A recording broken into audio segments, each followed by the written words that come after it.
दुनिया के सबसे अमीर व्यक्ति और दिग्गज कारोबारी एलन मस्क जल्द ही डोनाल्ड ट्रंप की सरकार से बाहर हो सकते हैं, यानी डॉट से अलग हो सकते हैं। अमेरिकी राष्ट्रपति डोनाल्ड ट्रंप ने खुद इस तरफ इशारा किया है। डोनाल्ड ट्रंप ने अपने मंत्रिमंडल के सदस्यों और बाकी करीबी लोगों से कहा कि एलन मस्क जल्द ही अपनी भूमिका से पीछे हट जाएंगे।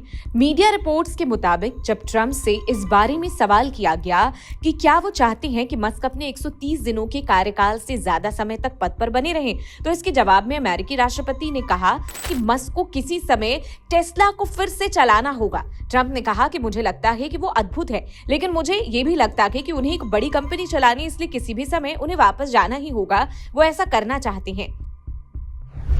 एलन मस्क अनौपचारिक भूमिका निभाएंगे।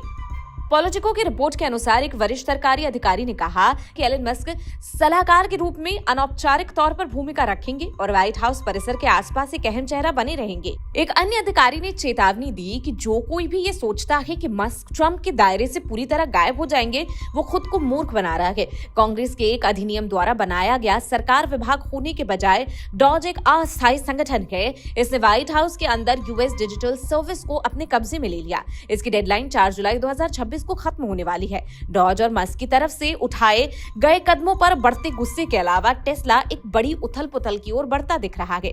दुनिया भर में इसके इलेक्ट्रिक कारों की बिक्री घट रही है। पहली तिमाही में कंपनी के शेयर की कीमत में 36% की गिरावट आई है। मस्क के खिलाफ विरोध करने वालों का कहना है कि डॉज को ट्रंप की तरफ से असीमित शक्तियां दी गई हैं। मस्क का क्या है ट्रंप की सरकार में रोल?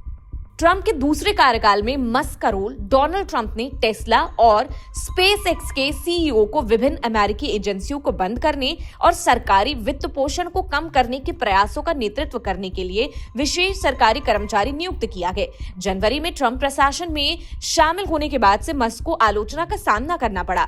ट्रंप के निर्देशन में उन्होंने केंद्र सरकार द्वारा धन के खर्च में कटौती और कर्मियों की कमी के लिए जोर दिया। मस्क का कहना था कि ये ट्रंप के चुनाव में विजय के लिए दिया गया जनादेश है। मस्क के नेतृत्व में कैसा काम कर रही डॉज? डॉज अधिकारियों ने तेजी से संवेदनशील डेटाबेसों तक पहुंच बनाई है और हजारों संघीय नौकरियों में कटौती की। उन्होंने अनुबंधों को समाप्त कर दिया और सरकार के हिस्सों को बंद कर दिया। यह अपेक्षित है कि मस्क का विशेष सरकारी कर्मचारी के रूप में कार्यकाल मई के अंत तक समाप्त हो जाएगा। पिछले हफ्ते उन्होंने फॉक्स न्यूज से कहा था कि वो अधिकांश कार्य को पूरा कर $1 ट्रिलियन न कि संघीय खर्च में कमी कर सकते हैं। तो ये थी ट्रंप से जुड़ी हमारी रिपोर्ट। आपको कैसी लगी ये रिपोर्ट कमेंट बॉक्स में जरूर बताएं। बाकी देश दुनिया की खबरों के लिए बने रहे जनसत्ता के साथ। नमस्कार।